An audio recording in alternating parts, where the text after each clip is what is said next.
Hello, everyone. Talking today about tinnitus, ringing in the ears, and how it is caused by exposure to radiation, specifically pulsed microwave radiation from cell phones, Wi-Fi cell towers, radar, etc.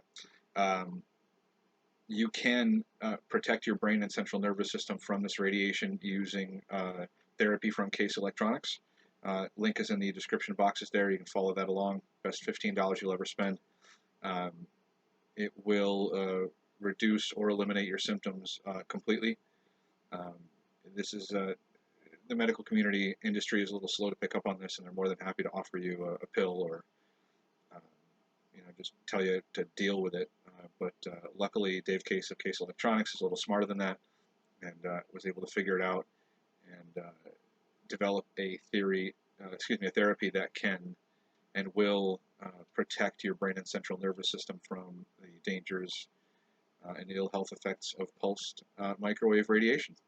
You can also learn more about the Frey Effect, which is the technical name for the interaction of pulsed microwaves with the human body. In the description box there, you'll see some links, and you can follow those and educate yourself a little bit more and read up on that. And please do order the therapy from Case Electronics. It's the best $15 you'll ever spend, and you will feel better. I promise you. Thanks for watching.